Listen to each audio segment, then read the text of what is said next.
चेतन जोशी ने अपने चेहरे पर एक मुस्कान बनाए रखी और सोफे पर थोड़ा आगे की ओर झुकते हुए कहा, कोई बात नहीं, अभी बहुत समय है। भविष्य में हमारी चारवी का ध्यान रखने के लिए आपको थोड़ी तकलीफ तो उठानी ही पड़ेगी। लेकिन रुद्रा ने साफ कह दिया था कि मामला बहुत जरूरी है, तो चेतन जोशी ज्यादा कुछ कह नहीं सकते थे। रुद्रा ने सम्मानपूर्वक सिर हिलाते हुए कहा, मिस्टर जोशी, आप निश्चिंत रहें, मैं जरूर ध्यान रखूंगा। इतना कहकर रुद्रा मुड़ा और उस शानदार विला से बाहर निकल गया। रुद्रा के जाते ही उसकी पीठ को घूरते हुए चेतन जोशी की आंखों में एक अजीब शिकारी जैसी चमक आई। उन्होंने अचानक कोने में खड़े अपने एक आदमी को उंगली के इशारे से बुलाया। वो आदमी किसी परछाई की तरह तेजी से उनके पास आया और सिर झुकाकर हुक्म का इंतजार करने लगा। चेतन जोशी ने धीमी आवाज में कहा, पता लगाओ रुद्रा को ऐसा कौन सा जरूरी काम आ पड़ा है। मुझे इस आदमी के हर कदम की खबर चाहिए। चेतन जोशी का मन कह रहा था कि ये कोई मामूली बात नहीं है, ये जासूसी नहीं थी, ये जानकारी इकट्ठा करने की एक चाल थी ताकि वो अपनी बेटी को सही सलाह दे सकें। तभी सीढ़ियों से किसी के तेजी से उतरने की आहट सुनाई दी। वो कोई और नहीं बल्कि चारवी जोशी ही थी। चारवी तेजी से सीढ़ियां उतरकर नीचे आई और बोली, पापा, इस बार इतनी लंबी बात कैसे हो गई? मैं तो ऊपर बोर हो रही थी। अरे, वो अंकल कहाँ हैं? जैसे ही उसकी नजर हॉल पर पड़ी, उसने पाया कि रुद्रा वहां नहीं है। ये देखकर चारवी मायूस हो गई और उसके चेहरे पर छाई खुशी एक पल में गायब हो गई। चेतन जोशी ने चारवी की ओर बेहद प्यार भरी नजरों से देखा। उन्होंने अपनी बेटी को इतने लंबे समय बाद किसी चीज के लिए इतना बेचैन और उत्सुक नहीं देखा था।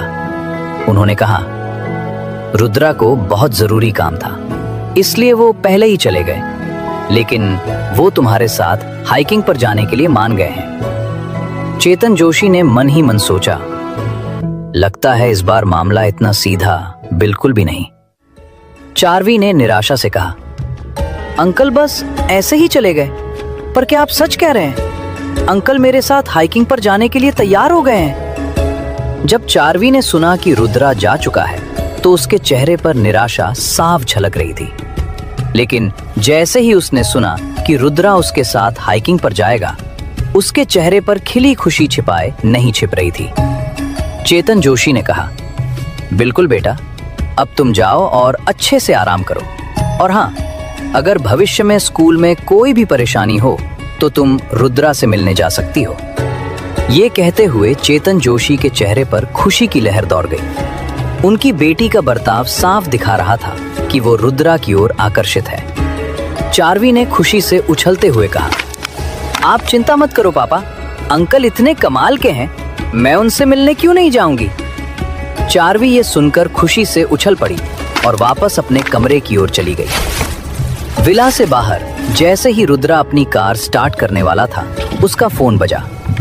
स्क्रीन पर चमकता नाम देखकर उसकी धड़कनें तेज हो गईं। ये कृति का फोन था।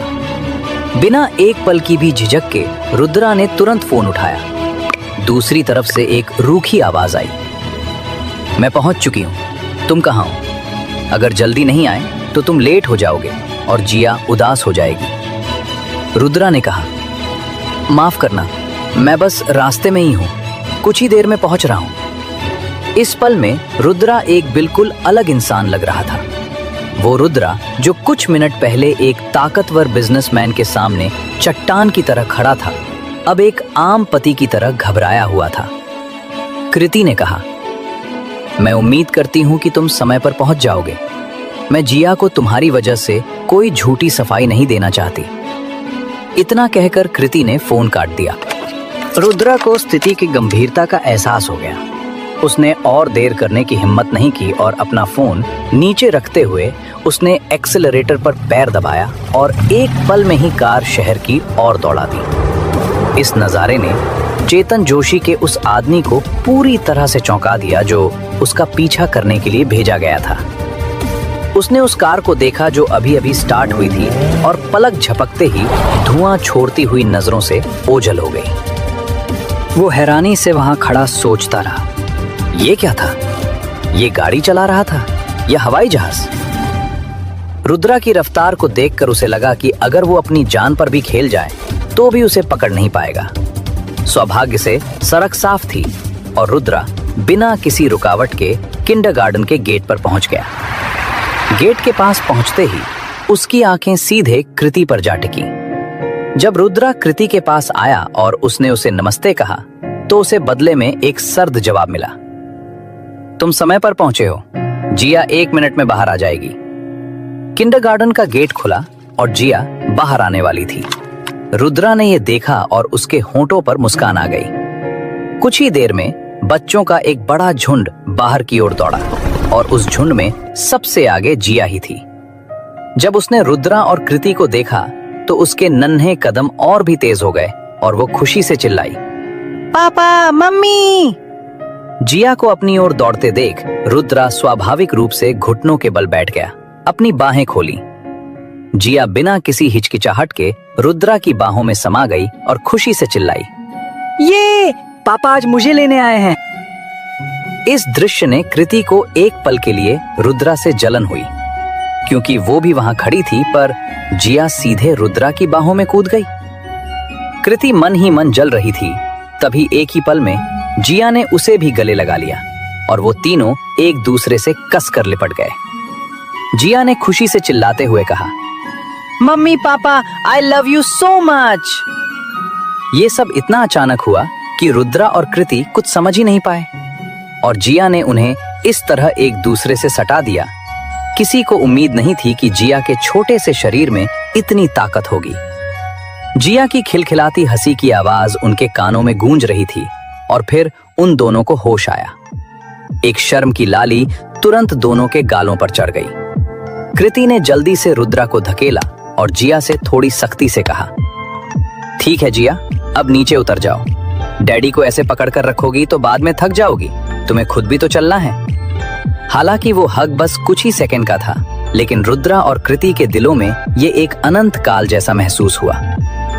जिया ने अपनी माँ की बात सुनकर थोड़ी घबराई हुई आवाज में कहा, अरे ऐसा है क्या? तो मैं नीचे उतर जाती हूँ, पापा की गोदी में बाद में खेल लूंगी। जाहिर था कि उसने अपनी माँ की बातों पर यकीन कर लिया था और नीचे उतरने के लिए छटपटाने लगी। ये देखकर रुद्रा के चेहरे पर एक बेबस सी मुस्कान आ गई। इस पल में उसकी हिम्मत नहीं हुई कि वो कृति की बात को काटे। कृति ने तुरंत आगे बढ़कर जिया का हाथ पकड़ लिया और प्यार से पूछा, आज मेरी बेटी जिया कहाँ जाना चाहती है? मम्मा ने आज तुम्हारे लिए छुट्टी ली है। जिया का चेहरा, जो रुद्रा की गोद से नीचे उतरने की वजह से थोड़ा उदास हो गया था, तुरंत किसी खिले हुए फूल की तरह खिल उठा। उसने खुशी से चहकते हुए पूछा, सच में?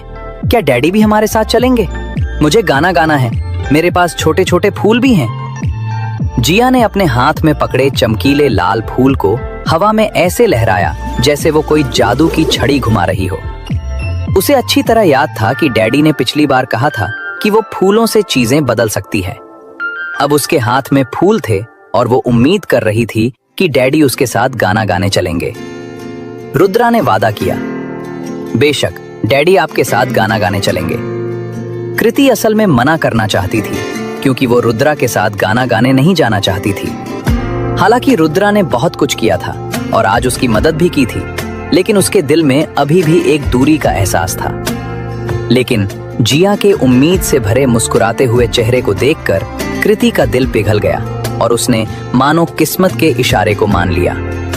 रुद्रा ये देखकर थोड़ा चौंक गया और उसने पूछा, मैं भी चल रहा हूँ? उसने तो पहले ही सोच लिया था कि कृति उसे साफ साफ मना कर देगी, लेकिन किसने सोचा था कि वो मान जाएगी। रुद्रा के इस सवाल पर कृति ने शांति से अपनी सफाई दी। तुम जिया के पिता हो, तुम क्यों नहीं जा सकते? वो रुद्रा को स्वीकार नहीं कर रही थी, वो सिर्फ इसलिए मान गई थी क्योंकि रुद्रा जिया का पिता था। ये सुनकर रुद्रा को सब समझ आ गया और फिर उसके चेहरे पर एक खुशी भरी मुस्कान फैल गई। रुद्रा ने मन में सोचा, किसी भी चीज की शुरुआत करना मुश्किल होता है, लेकिन मुझे यकीन है कि मैं सब ठीक कर लूंगा।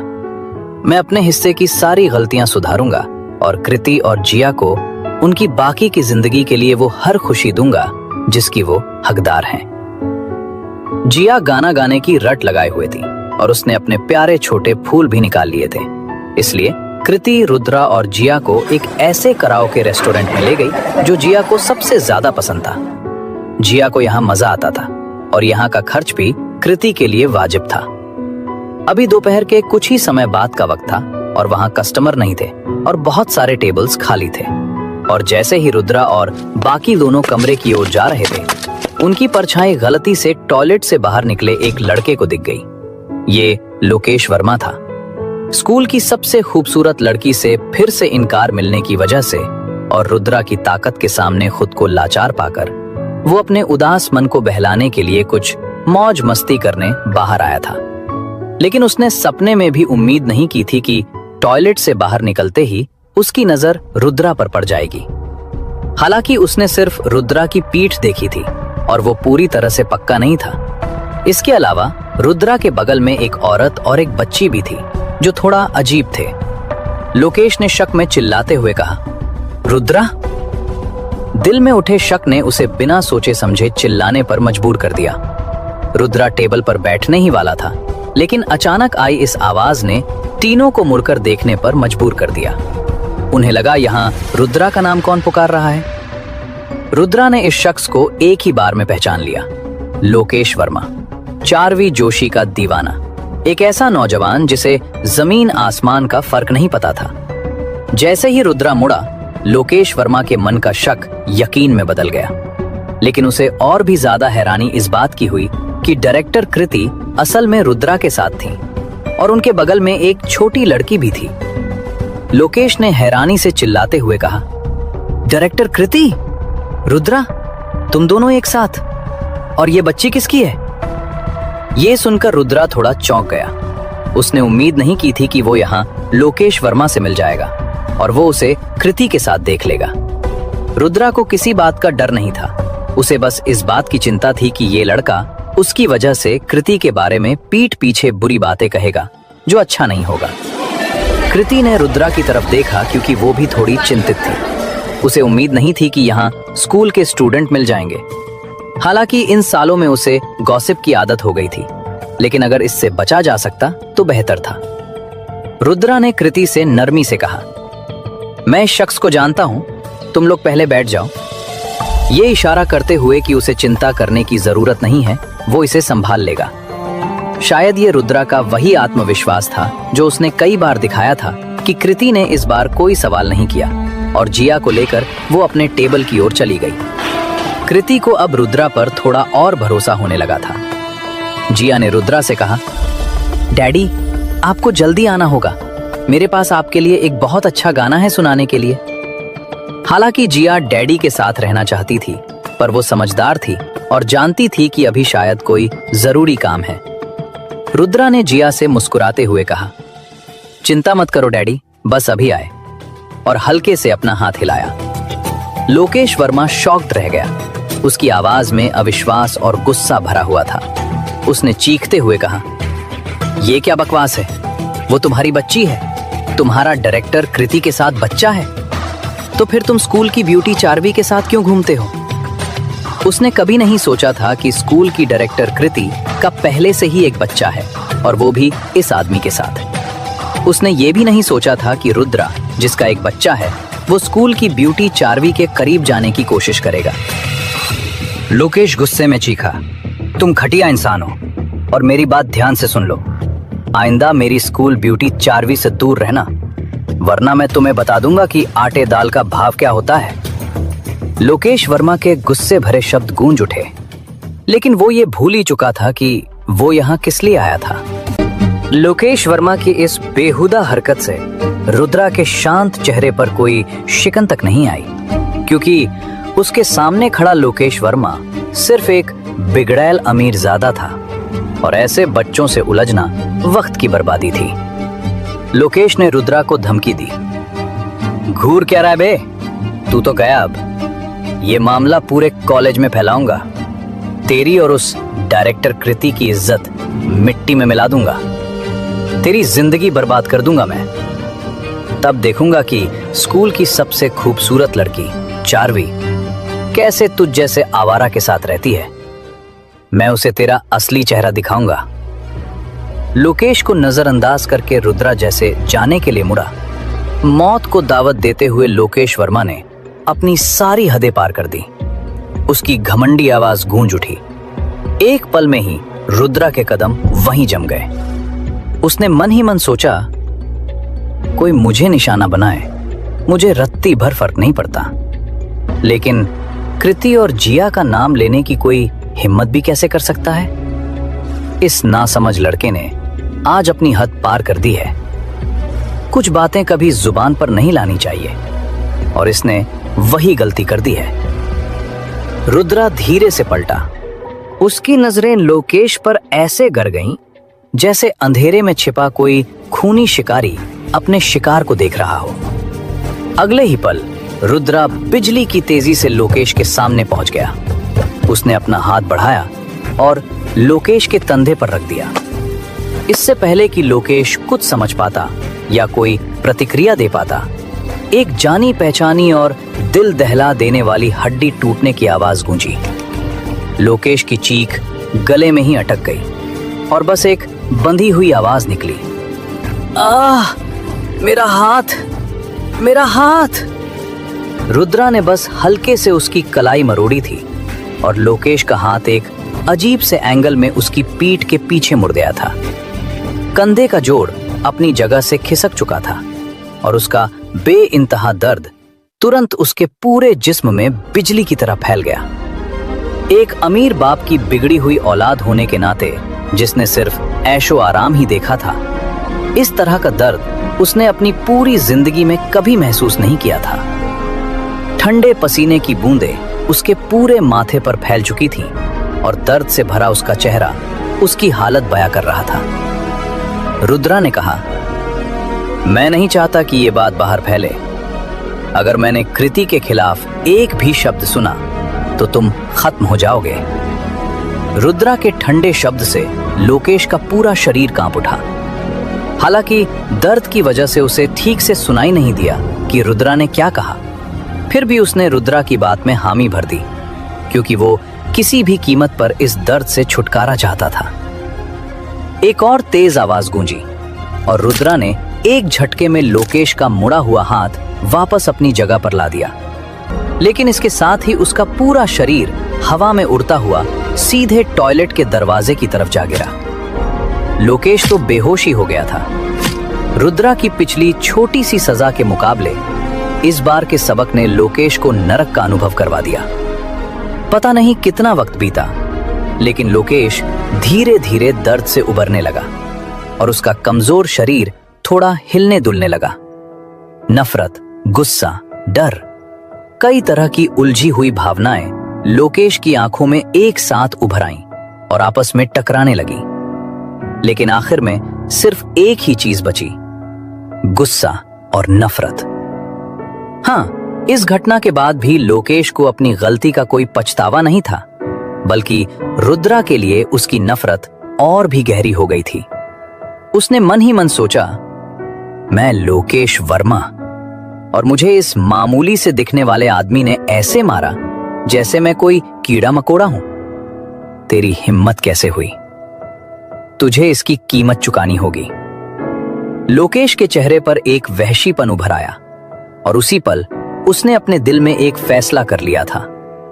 वो रुद्रा से अपनी इस बेइज्जती का बदला लेकर रहेगा और वो रुद्रा को अपने घुटनों पर गिराकर माफी मांगने पर मजबूर कर देगा।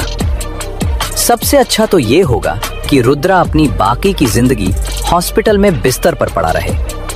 अनजाने में ही एक खतरनाक प्लान उसके दिमाग में चलने लगा। वो धीरे धीरे खड़ा हुआ और अपने टेबल की ओर बढ़ने लगा, जो वहां के एक परमिट रूम में बुक किया गया था। आज वो यहां अकेले मौज मस्ती करने नहीं आया था, बल्कि उस प्राइवेट कमरे में एक बहुत बड़ा आदमी मौजूद था जो उसकी मदद कर सकता था। जब लोकेश उस परमिट रूम में दाखिल हुआ तो उसकी आंखों के सामने एक शानदार नजारा फैल गया। कमरे के अंदर आरामदायक सोफे पर एक हट्टा कट्टा खुरदुरे चेहरे वाला अधेड़ उम्र का आदमी बैठा था। उसकी मोटी गर्दन पर बना घाव का गहरा निशान था।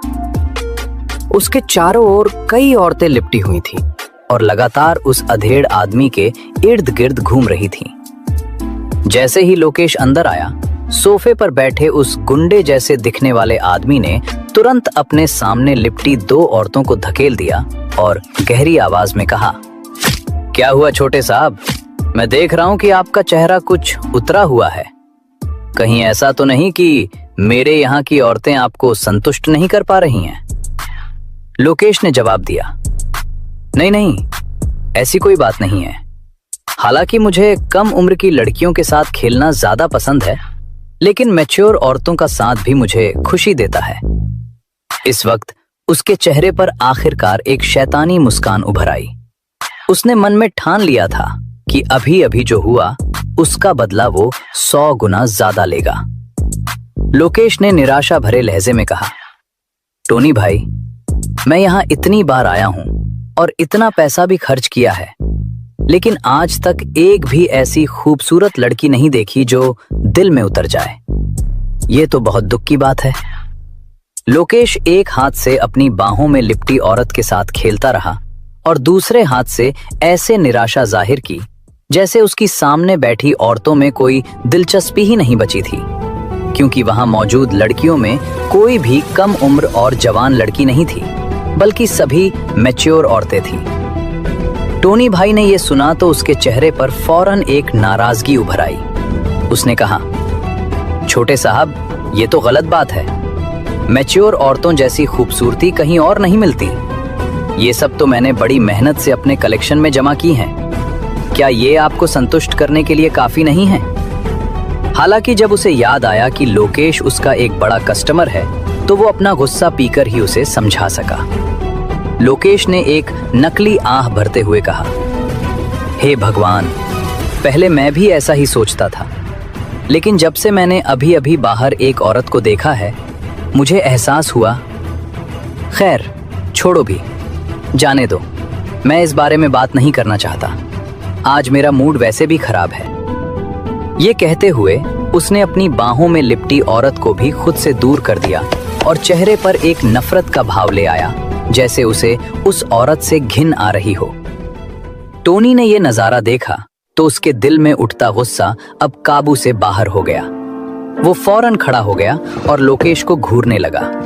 उसकी आवाज में धमकी साफ थी, छोटे साहब, ये ठीक नहीं है। जो भी बात है साफ साफ कहो। तुमने किसे देख लिया?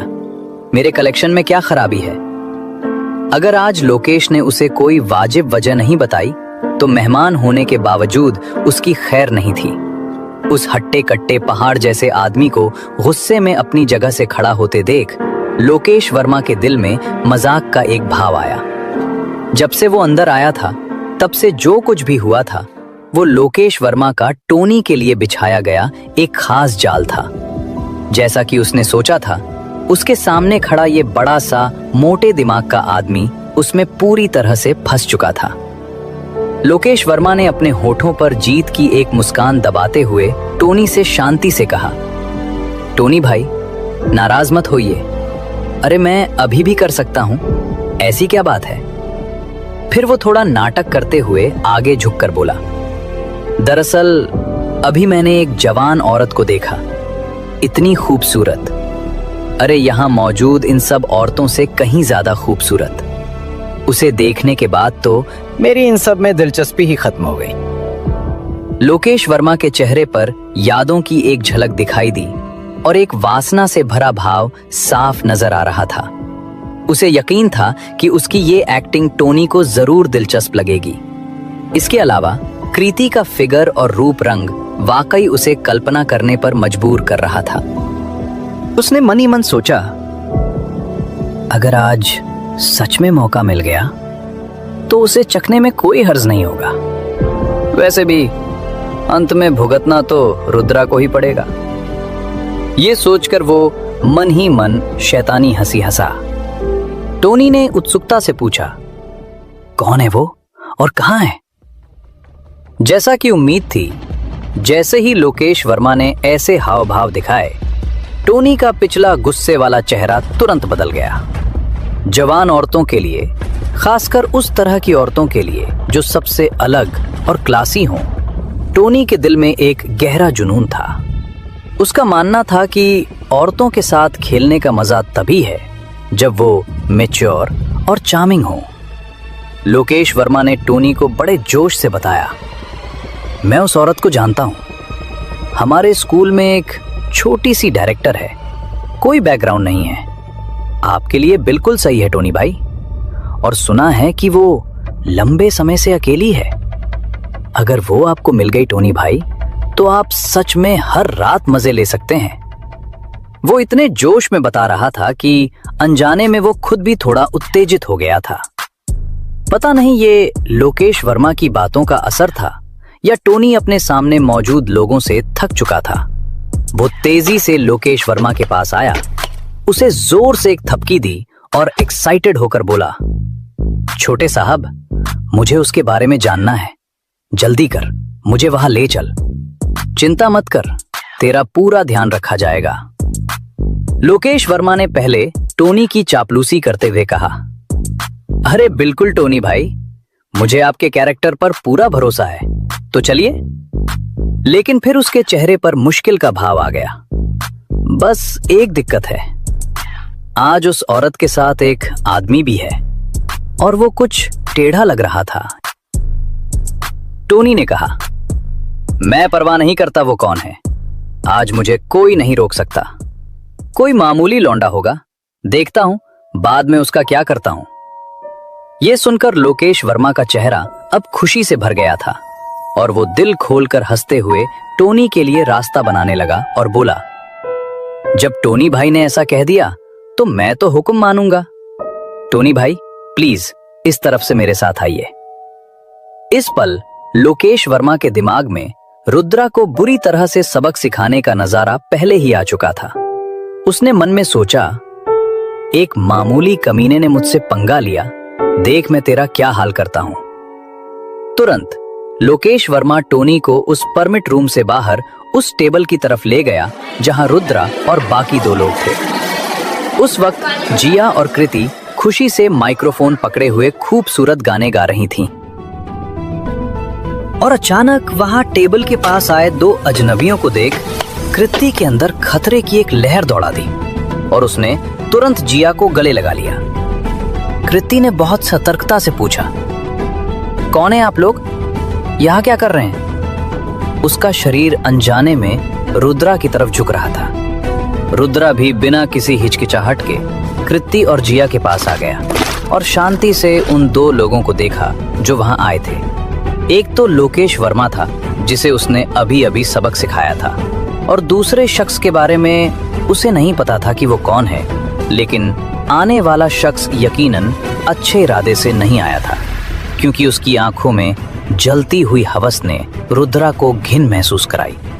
अगर जिया और कृति यहाँ न होती तो रुद्रा ने इस गुंडे जैसे दिखने वाले आदमी को मौके पर ही सुलझा दिया होता। उसकी आंखों में कोई अच्छा इरादा नहीं था। जिया ने कृति की गोद में डरते हुए पूछा, मम्मी, पापा, ये कौन है? अचानक सामने आए दो अंकल ने उसे डरा दिया था। रुद्रा की आंखें बेहद गहरी और ठंडी थीं। उसने कहा, यहाँ से निकल जाओ। उसके परिवार की शांति भंग करना मौत को दावत देने जैसा था। लेकिन सामने वाला शख्स यानी टोनी रुद्रा की गहरी नजर को पूरी तरह से नजरअंदाज कर चुका था और मुस्कुराते हुए लोकेश वर्मा से बोला, सच में एक नंबर की चीज है छोटे साहब, मैं जानता था आपकी नजर गलत नहीं हो सकती। ये सुनकर लोकेश वर्मा ने कुछ नहीं कहा, बस रुद्रा को एक गहरी नाराज नजर से देखा। वो उसे बता रहा था कि वो वापस आ गया है और इस बार उसके साथ मदद है। उस पर हाथ उठाने की हिम्मत की यही अंजाम होता है। कृति ने कामली कहा, प्लीज चले जाइए वरना मैं किसी को बुला लूंगी। लेकिन उसकी आवाज में थोड़ी बेचैनी और कंपकपी थी। वो इस पल थोड़ा डर गई थी। दरवाजे पर खड़े शख्स की गर्दन पर बना टैटू का दाग सच में बहुत डरावना था। टोनी मौके पर ही जोर से हंस पड़ा और कहा, किसको बुलाएगी? ठीक है, मैं ही यहाँ का बॉस हूँ और इस रेस्टोरेंट में मेरा अपना परमिट रूम है। चुपचाप मेरी बात मानेगी या फिर सबके सामने तुझे अपना तमाशा बनाना है? टोनी बेशर्मी से बोलते हुए धीरे धीरे कृति की तरफ चलने लगा। हवस की आग में टोनी बिना सोचे समझे कृति की ओर बढ़ रहा था, मगर इससे पहले कि टोनी एक पूरा कदम भी आगे बढ़ा पाता, रुद्रा पलक झपकते ही उसके सामने आ गया। उसने एक तेज लात टोनी को और दूसरी लोकेश वर्मा को मारी। दोनों किसी गेंद की तरह हवा में उड़ते हुए दीवार से जा टकराए। हड्डी तोड़ने जैसी आवाज के साथ दोनों जमीन पर ढेर हो गए। रुद्रा ने धीरे से अपना सिर घुमाया और कृति की तरफ देखकर बेहद नरमी से कहा, कृति, जिया को लेकर तुम गाड़ी में जाकर बैठ जाओ। जिया का ध्यान रखना, मैं बस 1 मिनट में आया। कृति जैसे ही जिया को लेकर जा रही थी, जिया की रोती हुई आवाज आई, मुझे डर लग रहा है, पापा आप भी मेरे साथ चलिए। रुद्रा के कदम वहीं जम गए। वो एक झटके में जिया के पास पहुंच गया। उसने जिया के गालों को अपने हाथों में लिया और उसकी आंखों में झांकते हुए एक बहुत ही प्यारी मुस्कान के साथ कहा, मेरी बच्ची, चिंता मत करो, आपको पापा पर भरोसा है ना?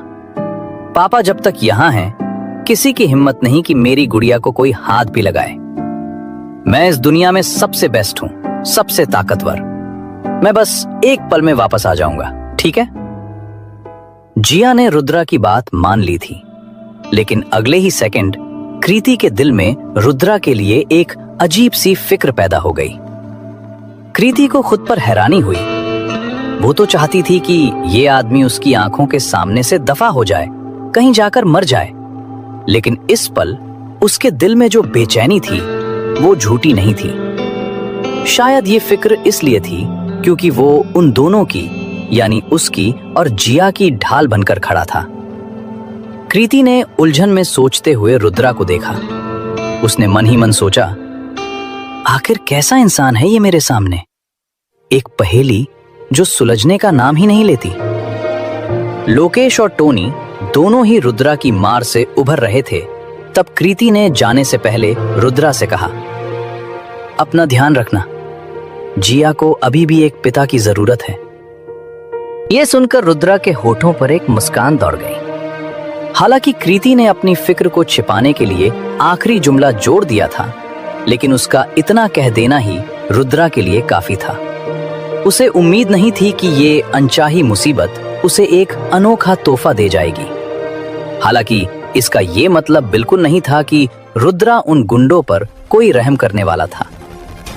रुद्रा के चेहरे के भाव एक पल में बदल गए।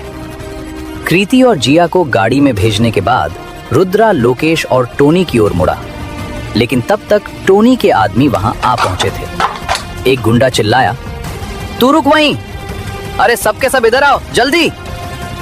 दूसरा गुंडा बोला, साले इस वक्त भी अकड़ दिखा रहा है, रुक जा, देखता हूं टोनी भाई आज तुझे कैसे जिंदा छोड़ते हैं। इत्तेफाक से टोनी और लोकेश वर्मा भी धीरे धीरे जमीन से उठ खड़े हुए, लेकिन इस वक्त भी उन्हें यह एहसास नहीं हुआ था कि रुद्रा कितना भयानक हो सकता है। टोनी अपने आदमियों को बुलाने गया, तब रुद्रा गुस्से से चिल्लाया, तुम जैसे लोगों को जीने का हक नहीं है। अल्फा कमांडर की शान को चुनौती नहीं दी जा सकती। नॉर्थ टेरिटरी के अल्फा कमांडर की बेइज्जती करने की हिम्मत छोटे मोटे लोग नहीं कर सकते। रुद्रा की आंखें इस पल उन दोनों की नजरों में मौत का फरमान थी, और वो दोनों ऐसे मुजरिम थे जिन्हें सजा सुनाई जा चुकी थी। टोनी जो अभी उठकर रुद्रा को, इस नासमझ लड़के को सबक सिखाने जा रहा था, रुद्रा की आंखों में झांकते ही उसकी रूह कांप गई और वो डर गया। उसने घबराकर कहा, नहीं, ये सब इस लोकेश वर्मा का किया धरा है, इसी ने मुझे उकसाया था। टोनी ने बिना एक पल सोचे लोकेश वर्मा का नाम बेच दिया। वो बुरी तरह डर गया था। वो जीना चाहता था। इस पल वो समझ गया था कि उसके सामने खड़ा शख्स यकीनन कोई ऐसा इंसान है जिससे वो पंगा नहीं ले सकता। लेकिन उसे अपनी बात पूरी करने का वक्त ही नहीं मिला। रुद्रा का घूंसा पहले ही हवा को चीरता हुआ टोनी और लोकेश वर्मा के कंधों पर आ चुका था। इस बार ये कोई मामूली चोट नहीं थी, बल्कि हड्डियों के सचमुच चूर चूर होने की आवाज आई। टोनी और लोकेश वर्मा के कंधों पर एक बड़ा हिस्सा अंदर की तरफ धंस गया था। उन दोनों के कंधे पूरी तरह से बेकार हो चुके थे। इस जिंदगी में उनके ठीक होने की कोई उम्मीद नहीं थी, क्योंकि रुद्रा के एक ही घूंसे ने उनकी सारी नसें और हड्डियां चकनाचूर कर दी थीं। लोकेश वर्मा की दिल दहला देने वाली चीख गूंज उठी, मेरा हाथ! उसका हाथ लगभग टूटकर लटक रहा था।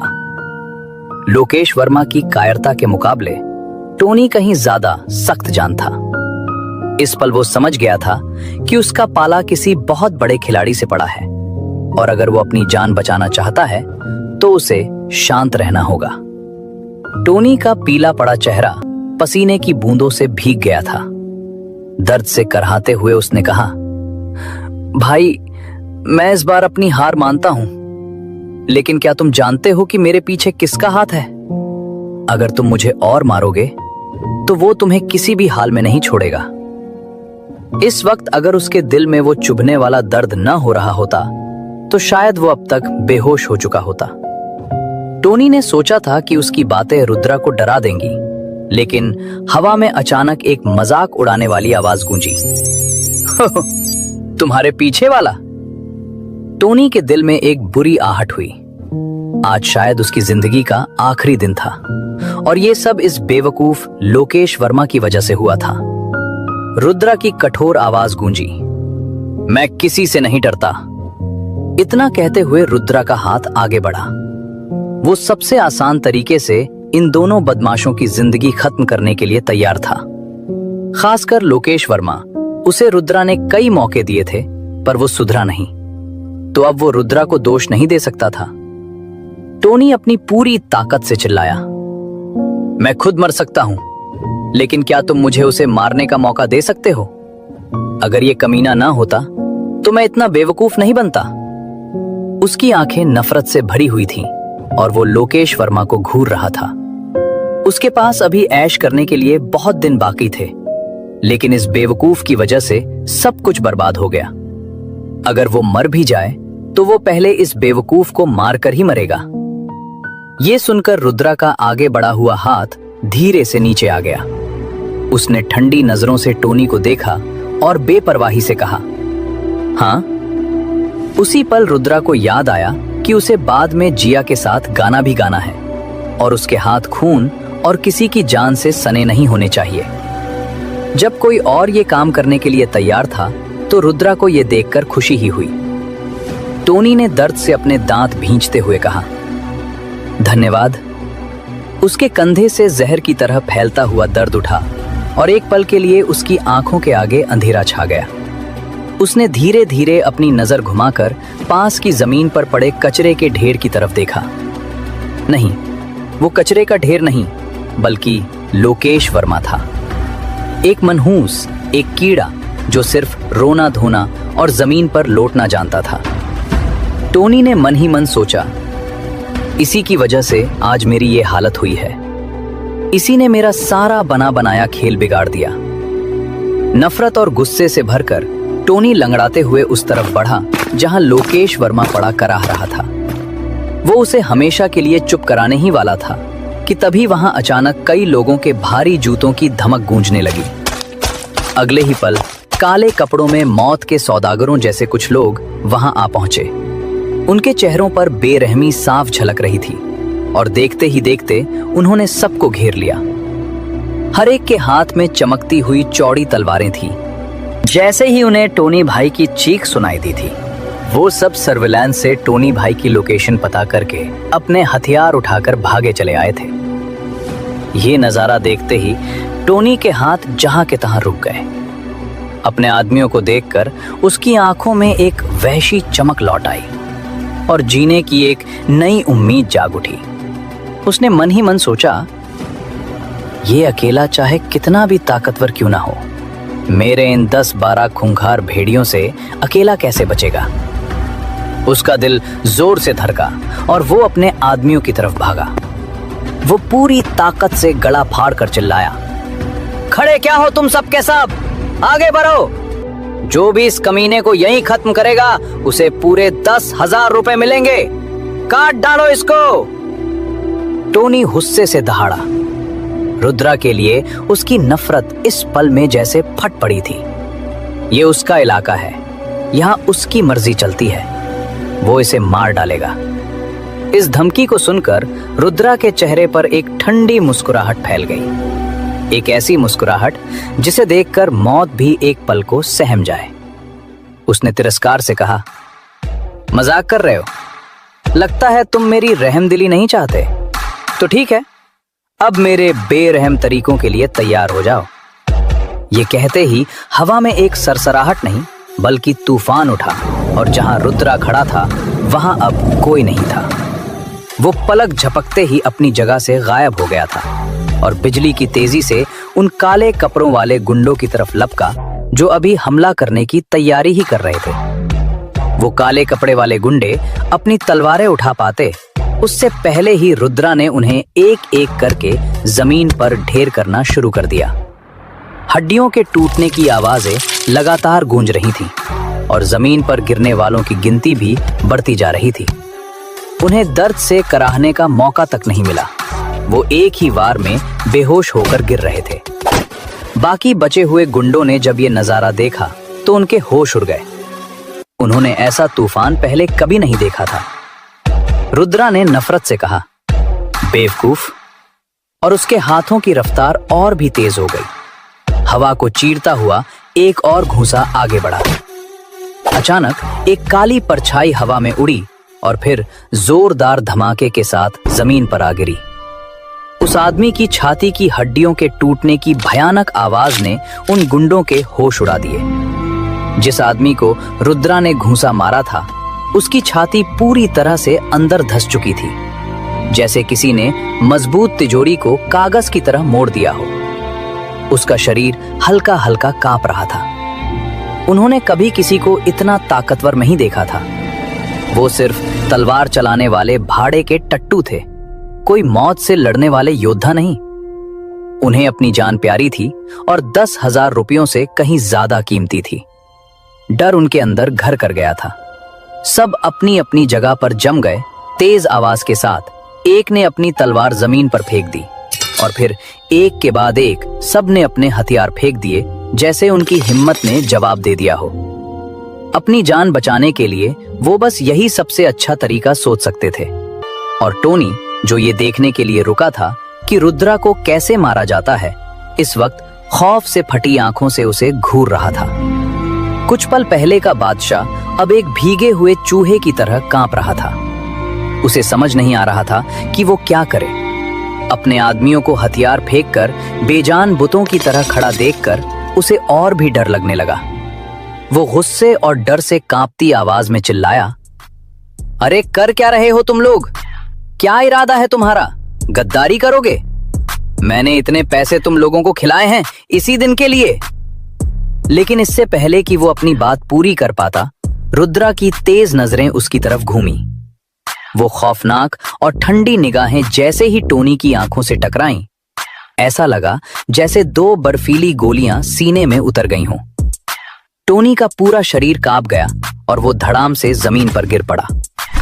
इस पल टोनी के अंदर रुद्रा से लड़ने की सारी हिम्मत खत्म हो चुकी थी। उसने मन ही मन खुद को कोसा, मैंने इतनी बड़ी बेवकूफी क्यों की? वो जमीन पर घिसटते हुए पीछे हटने लगा और गिड़गिड़ाया, बड़े भाई साहब, मुझसे गलती हो गई, मुझे माफ कर दो। मैं आपका गुलाम बन जाऊंगा, बस मुझे बख्श दो। आपको जो भी चाहिए मैं आपको दे सकता हूँ। औरतें, पैसा, जो भी मेरे पास है मैं सब कुछ आपको दे दूंगा। प्लीज मुझे छोड़ दो।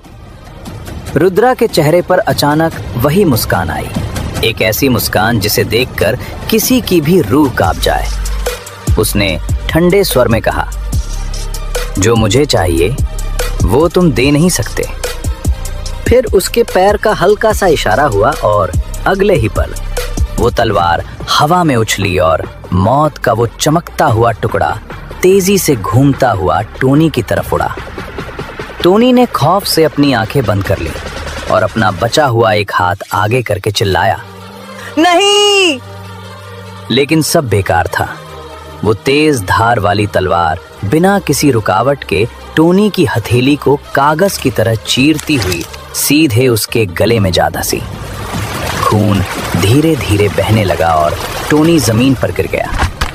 टोनी ने आखिरी सांस लेते हुए कहा, मुझे मत मारो। टोनी मर चुका था। जैसे ही बाकी गुंडे सदमे से उबरने की कोशिश कर रहे थे, उनके कानों में अचानक एक खौफनाक चीख गूंजी और ये आवाज निकालने वाला शख्स लोकेश वर्मा था। उसके शरीर का असहनीय दर्द और आंखों के सामने हुई मौत ने उसके दिमाग की सारी हदें तोड़ दी थी। उसका पूरा शरीर पागलों की तरह चीख रहा था। रुद्रा के चेहरे पर तुरंत नाराजगी के भाव आ गए। उसने कहा, कितना शोर मचाते हो, चुप रहो। एक पल में वो लोकेश वर्मा के सामने पहुंच गया, अपना पैर उठाया और धीरे से लोकेश की छाती पर रख दिया। बस इतनी सी हरकत, एक हल्का सा कदम। मौत की आहट आई और जिंदगी के खत्म होने का एहसास वहां खड़े हर शख्स के दिल में उतर गया, क्योंकि जो हड्डियां मजबूत मानी जाती थीं, वो रुद्रा के पैर के नीचे खिलौनों की तरह थीं। वो तुरंत टूट गईं और सब सामने खड़े उस खौफनाक आदमी के विरोध करने के अंजाम को देखते रहे। कोई चीख नहीं थी, जिंदगी की कोई आखिरी दहाड़ नहीं थी। बस लोकेश वर्मा की मरी हुई अनंत रूप से फैली हुई आंखें थीं और उन आंखों में जिंदगी की रोशनी खत्म हो रही थी। लोकेश वर्मा मर चुका था। सबने अपनी सांसें रोक ली। वो डर गए थे, इस बात से डर गए थे कि अगला नंबर कहीं उनका न हो। कबीर झा, जिसकी हैसियत और नाम का डंका पूरे शहर में बजता था, आज अपनी शानदार ऑफिस की कुर्सी पर बैठा अजीब तरह से हंस रहा था। इसकी वजह सीधी और साफ थी। कबीर झा अब सिर्फ झा परिवार को संभालने से संतुष्ट नहीं था। 5 साल पहले जब से उसने अपनी ही सगी बहन कृति को एक झूठे इल्जाम में फंसाकर घर से निकाला और बर्बाद कर दिया था, तभी से परिवार की पूरी बागडोर उसके हाथ में थी। इन 5 सालों में उसकी नजर और उसकी ख्वाहिशें दोनों ही आसमान छूने लगी थी। वो कबीर झा अब पूरा नोएडा शहर अपनी मुट्ठी में चाहता था, लेकिन नोएडा शहर कोई हलवा नहीं था जिसे वो आसानी से निगल सके। यहाँ की सियासत और ताकत 3 हिस्सों में बटी हुई थी और इन सबके ऊपर एक और अटल पहाड़ खड़ा था। नोएडा शहर का सबसे अमीर आदमी चेतन जोशी। कबीर झा ने मन ही मन सोचा, ये सब के सब गिद्ध हैं, बस मेरे कमजोर होने के मौके की तलाश में रहते हैं। चेतन जोशी तो जैसे पहाड़ है, उसे हिलाना नामुमकिन सा लगता है। हम अकेले तो इनसे कभी नहीं जीत सकते। और तो और शहर के छोटे बड़े परिवार, वो तो ऐसे थे जैसे घास में छिपे हुए जहरीले सांप, जो बस आपके कमजोर पड़ने का इंतजार करते हैं। कबीर झा पिछले 1 साल से शहर के बाहर की बड़ी ताकतों से मदद पाने की पूरी कोशिश कर रहा था। पूरा 1 साल उसने दर दर की ठोकरें खाईं, गिड़गिड़ाया, लेकिन हर दरवाजे से उसे सिर्फ निराशा और मायूसी ही हाथ लगी। कुछ दिनों पहले उसे आखिर एक मौका मिल ही गया। अवध के माथुर परिवार, जो वहां के बेताज बादशाह थे, कृति को हासिल करना चाहते थे। वही कृति जिसे झा परिवार से निकाल दिया गया था, और इस सौदे की कीमत थी झा परिवार को माथुर परिवार का पूरा समर्थन। जैसे ही कबीर को यह खबर मिली, उसकी खुशी का ठिकाना नहीं रहा। वो जोर जोर से हंसा। वाह, किस्मत हो तो ऐसी। जिस मौके को मैं 1 साल से दर दर भटक कर ढूंढ रहा था, वो मौका उस औरत के पास था जिसे मैंने खुद अपने हाथों से बर्बाद किया था। सच है, भगवान जब देता है तो छप्पर फाड़ कर देता है। कबीर झा को अपनी आंखों के सामने सब कुछ साफ नजर आने लगा। अवध के माथुर परिवार के समर्थन से वो पूरे नोएडा शहर को अपनी मुट्ठी में कर लेगा। शुरू से लेकर आखिर तक कबीर झा ने एक बार भी ये नहीं सोचा कि अगर कृति राजी नहीं हुई तो क्या होगा, क्योंकि उसकी नजरों में कृति बस एक मोहरा थी एक कठपुतली जिसे वो अपनी मर्जी से नचा सकता था। उसने अपनी जेब से फोन निकाला, एक नंबर डायल किया। फोन उठते ही उसने बड़े रौबदार अंदाज में आदेश दिया, मेरे लिए कृति के बारे में ताजा खबर इकट्ठी करो। इतना कहकर उसने फोन काट दिया। इस वक्त कबीर झां को इस बात का जरा भी अंदाजा नहीं था कि रुद्रा वापस आ चुका है, क्योंकि उसकी नजरों में ये हारा हुआ दुश्मन ध्यान देने लायक भी नहीं था। वो मन ही मन तिरस्कार से मुस्कुराया। एक मामूली बलात्कारी में कितनी काबिलियत हो सकती है। उसकी जान नहीं ली, यही बहुत बड़ा एहसान है। कबीर झां एक ऐसा ही घमंडी और अहंकारी इंसान था, लेकिन उसने कभी भी अपना ये घमंड बाहरी दुनिया को नहीं दिखाया। पूरा नोएडा शहर मानता था कि कबीर झां एक नर्म दिल, सभ्य और शरीफ इंसान है। एक तरफ जहां कबीर झां अपने ख्याली पुलाव पका रहा था, रुद्रा अपने परिवार के साथ खुशी के पल बिता रहा था। लॉन्ग ड्राइव पर रुद्रा ने जिया के मनपसंद गाने बजाए। जिया रुद्रा और कृति को साथ देखकर इतनी खुश थी मानो उसे जिंदगी भर की खुशी मिल गई हो। कृति अभी भी रुद्रा के चेहरे के पीछे की सच्चाई जानने की कोशिश कर रही थी। वो जानती थी कि वहां रेस्टोरेंट में जो भी हुआ वो मामला इतना आसान नहीं था जैसा रुद्रा ने बयान किया था। उसने कांपते हाथों से अपनी जेब से कॉल बटन निकाला और घबराहट में रिपोर्ट करने लगा। वो चले गए, वो लोग चले गए हैं। जल्दी ऊपर खबर करो। टोनी भाई मारा गया है। छोटे सरकार को पता चला तो वो किसी को नहीं छोड़ेंगे, वो पागल हो जाएंगे, जल्दी करो। टोनी भाई छोटे सरकार का खास आदमी था और वो बस ऐसे ही मार दिया गया। छोटे सरकार को जब ये पता चलेगा कि टोनी अब जिंदा नहीं रहा तो वो यकीनन गुस्से से आग बबूला हो जाएंगे। रेस्टोरेंट के उस खतरनाक हादसे के बाद अपने परिवार के साथ एक प्यारी सी लॉन्ग ड्राइव के बाद रुद्रा ने गाड़ी घर की ओर ली। साउथ माउंटेन विला की उस खामोशी में शाम की ढलती धूप बड़ी बड़ी खिड़कियों से छनकर अंदर आ रही थी।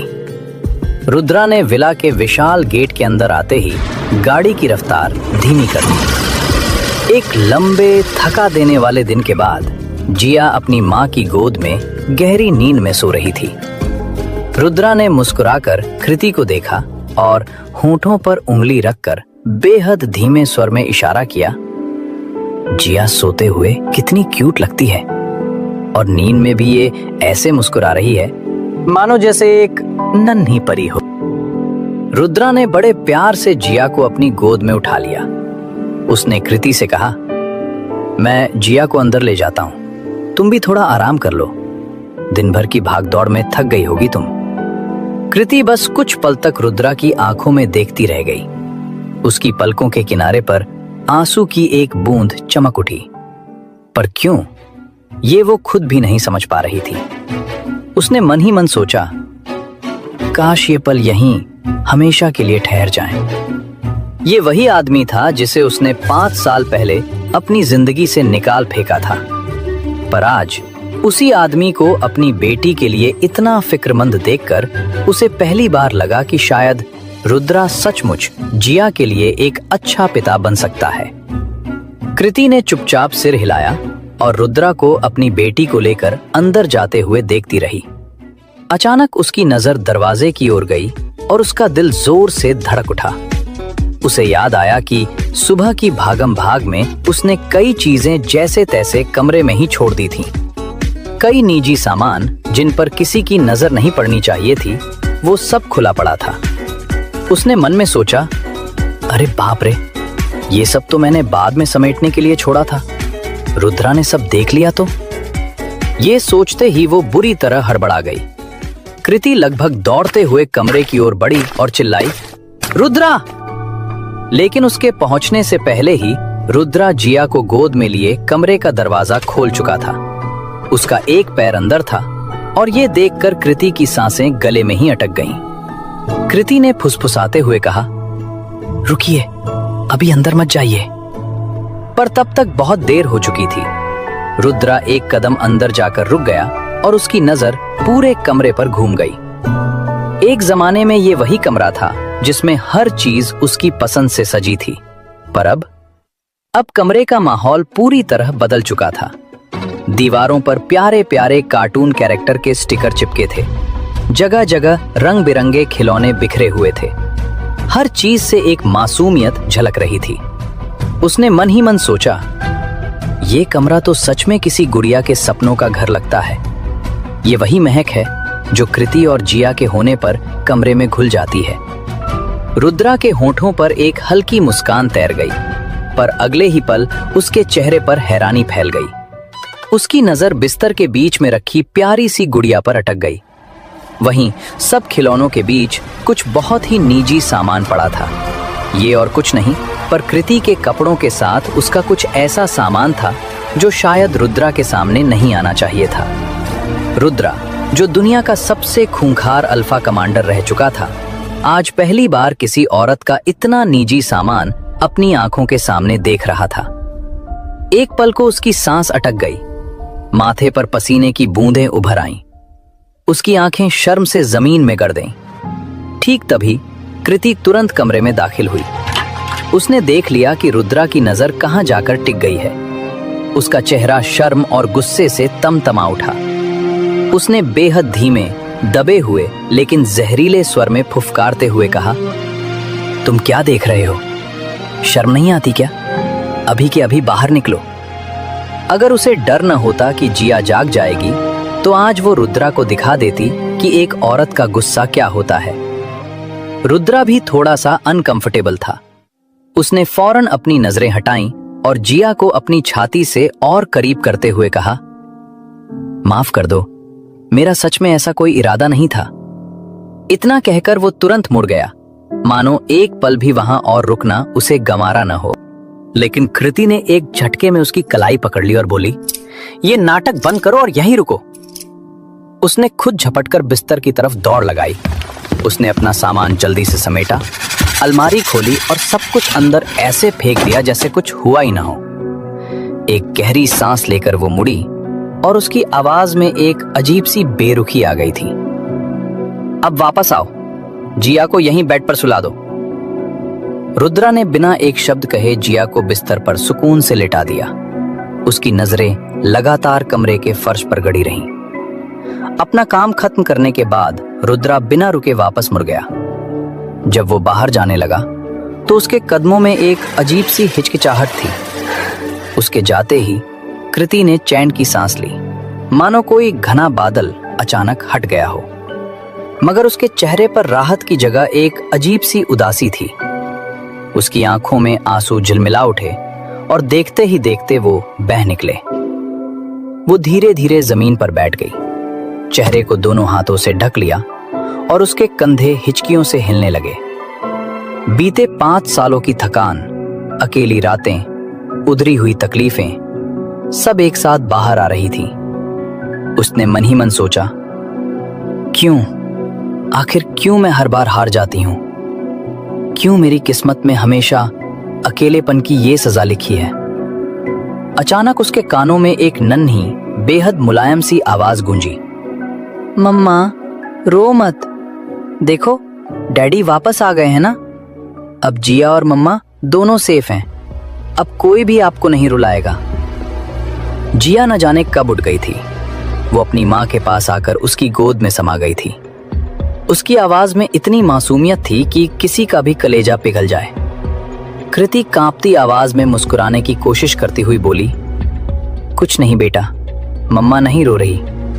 डैडी वापस आए हैं ना, बस ये तो खुशी के आंसू हैं। बच्चा अब तुम शांति से सो जाओ, मैं यही तुम्हारे साथ हूं। कृति ने जिया को कसकर गले लगा लिया और दोनों माँ बेटी सो गए। लेकिन ये पूरा मंजर, कृति का टूटना और जिया का उसे संभालना, रुद्रा के कानों तक भी पहुंच चुका था। असल में रुद्रा गया ही नहीं था। वो तो बस कमरे के दरवाजे के बाहर दीवार से सटकर चुपचाप खड़ा सब कुछ सुन रहा था। कृति की आवाज में वो ठंडापन, उसके सिसकने की आवाज और जिया की वो मासूम बातें सब एक तीर की तरह उसके दिल में उतर गए थे।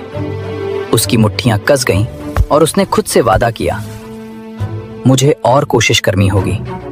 कृति, मुझे गलत मत समझो, मैं तुम्हें और जिया, तुम दोनों को संभालूंगा। तुम दोनों अब मेरी जिम्मेदारी हो। उसकी आंखों में एक जिम्मेदारी का जोश था।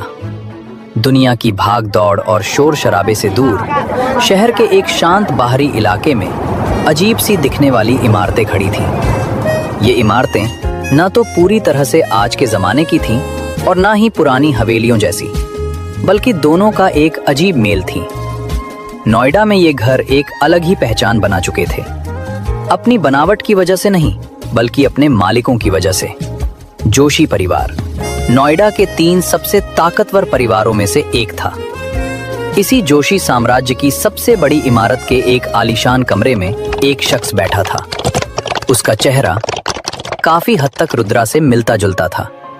ये था कुणाल, रुद्रा का छोटा भाई। उसके हाथ कांप रहे थे।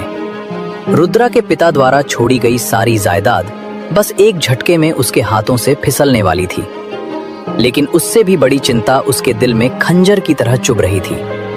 कहीं रुद्रा अपने पिता की मौत की सच्चाई की तह तक न पहुंच जाए। कुणाल ने मन ही मन सोचा, मैं ऐसे हार नहीं सकता, और वो भी रुद्रा के हाथों। सवाल ही पैदा नहीं होता, ये मेरी शान के खिलाफ है।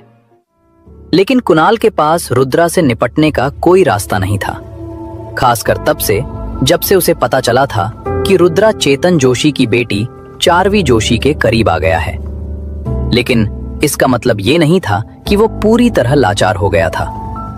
उसे अपनी दूसरी पहचान नहीं भूलनी चाहिए थी, जोशी परिवार का होने वाला दामाद। आज वो किसी और के कंधे पर रखकर बंदूक चलाने वाला था। कुणाल इन्हीं ख्यालों में डूबा हुआ था कि तभी एक नौकर गर्म चाय की ट्रे लेकर आया और अदब से उसके सामने रख दी। नौकर ने सिर झुकाकर विनम्रता से कहा, छोटे मालिक, थोड़ा इंतजार करें, मिस इस समय अपने दोस्तों के साथ हैं। जैसे ही उन्हें पता चला कि आप आए हैं, वो फौरन वापस आ जाएंगी। कुणाल ने रौब जताते हुए कहा, मुझे पता है, तुम जाओ। नौकर ने अदब से सिर झुकाया और धीरे से पीछे हट गया। ठीक उसी पल कमरे का दरवाजा अचानक खुला और एक आलसी और नशीली आवाज गूंजी। कुणाल, तुम यहाँ आए और मुझे पहले से बताया तक नहीं। मैं तुम्हारे लिए अच्छे से तैयारी कर सकती थी। ये करीबी अंदाज और मदहोश कर देने वाला लहजा सुनते ही कुणाल के पूरे बदन में एक सिहरन सी दौड़ गई। उसने जल्दी से अपने कपड़े ठीक किए और आगे बढ़कर उसका स्वागत करने लगा। चित्रा, तुम वापस आ गई। मैं आज इत्तेफाक से फ्री था तो सोचा तुम्हें देख आऊं। तुम्हें एक दिन न देखूं तो लगता है सदियां बीत गईं। मैंने सुना है कि तुम, चित्रा, सच में दिन ब दिन और भी खूबसूरत होती जा रही हो। इस पल कुणाल की आंखें एक जलती हुई इच्छा से भरी थीं। वो अपनी होने वाली मंगेतर चित्रा जोशी को घूर रहा था। उसका पतला बदन उस खूबसूरत लंबी ड्रेस में कमाल का लग रहा था। लेकिन अफसोस की बात यह थी कि हालांकि चित्रा जोशी कुणाल की मंगेतर थी, उन दोनों के बीच का सबसे करीबी रिश्ता बस हाथ पकड़ने तक ही सीमित था। जोशी परिवार के पुश्तैनी नियमों के कारण शादी से पहले औरतों को मर्दों के साथ ज्यादा करीबी बनाने की इजाजत नहीं थी। चित्रा हल्का सा घूमी और उत्साह से उसका स्वागत कर रहे कुणाल से बचते हुए खुशी खुशी आकर सोफे पर बैठ गई। कुणाल का उसे गले लगाने का इरादा चकनाचूर हो गया। चित्रा ने कहा, कुणाल, मेरे पापा ने कहा था कि हम दोनों को शादी से पहले जितना हो सके कम मिलना चाहिए। मैं नहीं चाहती कि हमारी शादी में कोई अड़चन आए। कुणाल ने फौरन मासूमियत का नकाब ओढ़ लिया। उसकी आंखों में तारीफ भरी हुई थी। मैं तो बस तुम्हें देखने चला आया मेरी जान। पिछले कुछ दिनों से काम की वजह से मैं थोड़ा थक गया था, लेकिन अभी अभी जब मैंने तुम्हें देखा तो मुझे लगा जैसे मुझ में नई जान आ गई है। फिर अचानक उसकी बातों का रुख बदल गया और उसने बड़ी लापरवाही से एक ऐसा सवाल पूछा जिसने पूरी बातचीत का मतलब ही बदल दिया। वैसे तुम्हारा बटलर अब कैसे हैं? पिछली बार की घटना के बाद उनकी तबीयत कैसी है? अगर उस दिन तुम्हारे बटलर ने मुझे और मेरी मां को बचाया ना होता तो मैं सच में सोच भी नहीं सकता कि रुद्रा हमारे साथ क्या करता। यही तो कुणाल के आज यहां आने का असली मकसद था, किसी और के कंधे पर रखकर बंदूक चलाना और निशाना सीधा सिर पर लगाना। जोशी परिवार की बंदूक और रुद्रा का सिर। चित्रा ने बेफिक्री से जवाब दिया, चिंता मत करो, वो ठीक हैं, उन्हें बस थोड़ा आराम करने की जरूरत है। और फिर उसने एक तरह से परवाह दिखाने वाला रवैया अपनाते हुए पूछा, लेकिन कुणाल, तुम्हारे लहजे से लग रहा है कि रुद्रा तुम्हारे साथ कुछ करना चाहता है। तुम्हें कहीं चोट तो नहीं आई? कुणाल ने उसे तसल्ली दी। फिक्र मत करो चित्रा, मुझे कुछ नहीं होगा। मुझे अभी तुम्हें अपने घर भी तो ले जाना है। बस बात यह है कि हाल ही में रुद्रा लगता है चेतन जोशी के साथ मिल गया है। मुझे डर है कि वो लोग गोयंका ग्रुप के खिलाफ कोई कार्रवाई न कर दें, और मैं इस वक्त एक बड़े प्रोजेक्ट में बहुत बिजी हूं। कुणाल धीरे धीरे खड़ा हुआ और अपनी मंगेतर चित्रा जोशी से शांत भाव से कहा, लेकिन जब उसने रुद्रा का जिक्र किया तो उसके लहजे में गहरी चिंता उतर आई। अगर ये प्रोजेक्ट कामयाब हो गया तो गोयंका परिवार कई गुना आगे बढ़ जाएगा, और फिर तुम, चित्रा, और भी शान से गोयंका परिवार में शामिल हो सकोगी। लेकिन मेरे भाई के मन में लगता है गोयंका परिवार को लेकर कुछ और ही ख्याल हैं। चित्रा ने फौरन चिंता जताते हुए कहा, यह कैसे हो सकता है? क्या रुद्रा एक बलात्कारी नहीं है? आखिर उसका इन सब से क्या लेना देना? कुणाल ने एक लाचार भाई की तरह गहरी आह भरी। अफसोस, वो मेरा भाई जो ठहरा, क्या मैं उसका छोटा भाई होने के नाते उसके साथ लड़ाई कर सकता हूं?